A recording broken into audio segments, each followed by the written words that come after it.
As you can probably tell from some of the videos I've posted already, I've just started building a pond and I'm stocking it ready for the summer to try and really grow on some Wakin or Wakin fish, however you pronounce it. And I was lucky enough to go to Star Fisheries in Kent. It's recently moved there, and sort of hand select some of these Wakin goldfish. You can see here I'm trying to select a few, and I've already got some that have got pure sort of red or orange, or mainly red patterns. But the ones I'm looking for here, I wanted a mixture of white and red. And in particular, this one I'm just pulling up now is a nice tancho. So that seems to be quite rare. I've seen a few of them online, but I'm trying to select some, looking for nice body shape, and mainly that red sort of spot on the head makes it seem a little bit like a tanchoid koi, I guess. One idea for the pond was to have a mixture of shibunkins, comets, Sarasa comets. I think there's some jinkins in here as well. But I sort of settled on the idea of a shoal or school of red and white Wakin goldfish. Maybe I'll add a few shibunkin eventually, because they are very beautiful. I love the Bristol shibunkin and the London shibunkin, both equally as nice in my opinion.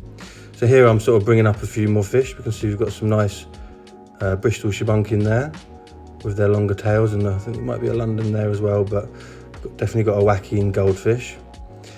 And there's one there that I saw had a kind of tancho mark, but it was slightly different.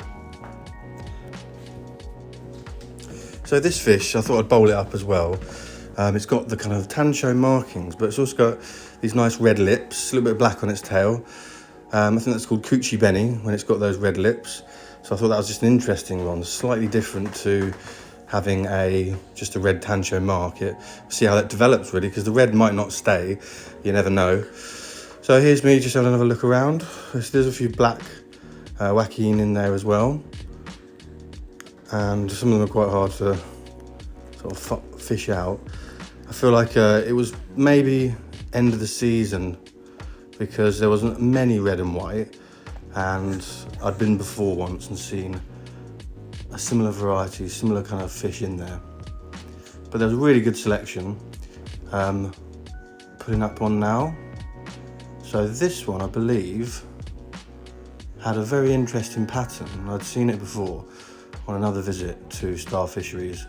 Yeah, it was a kind of konoko, I believe it's called. That fish I'm just leaving out as a Bristol shibunkin. But this one, about to be bowled up, you'll see the pattern in a moment. It's a kind of speckled effect on the scales, which you see often in koi. So I thought that was another kind of unique one, which would work well, giving a little bit of variety to the red and white. Red and white sort of collection that I've been amounting for my pond. All looked nice and healthy, so that was all good. Had a little bit more of a fish around just to see what there was.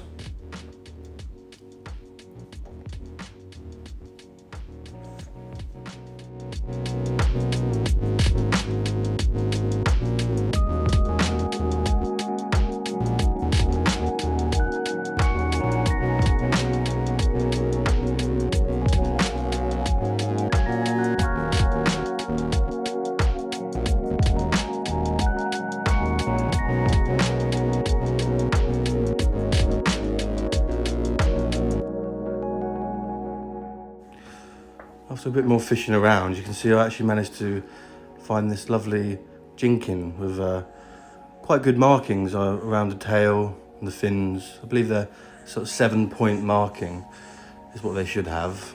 I might be wrong there, might be more than that. And I just thought I'd also show this lovely little shibunkin, London shibunkin. It had almost kind of koi-like markings, which I'm always interested in.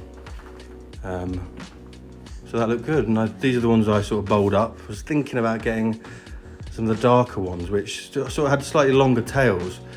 Sort of a Watanai as well is a Wakin with longer tail. They seem to be a kind of halfway between the two. But in the end, and then you'll see what I settled for in a minute.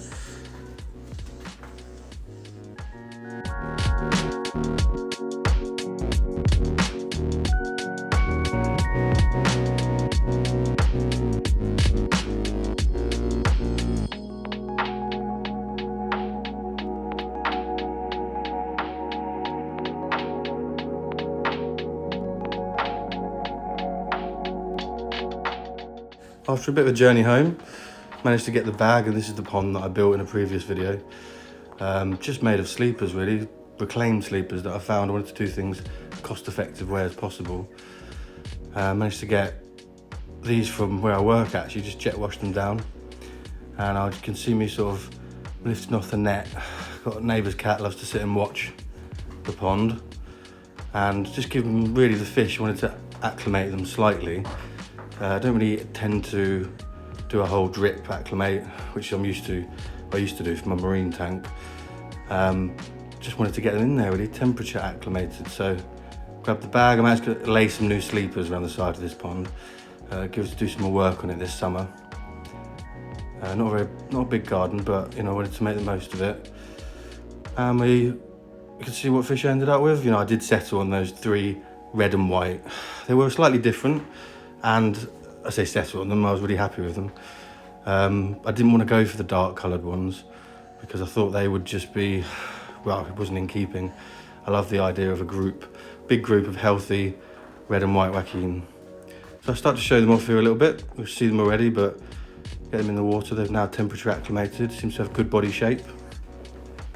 I'm gonna let you watch that. I don't need to talk about all of that.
So as a group of fish, I was really happy with them. They're slightly different than the ones I've got before. Nice tancho, a kind of spotted tancho type, and then they've got that Konoko patterned, which I thought was just really unique. I've seen it in Arandas quite a lot.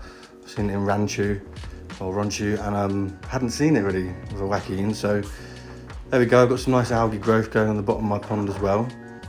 And I'm hoping that this summer they get a big size on them. So I'll leave you with the last couple of shots, and hopefully you can follow me along and watch how this pond progresses.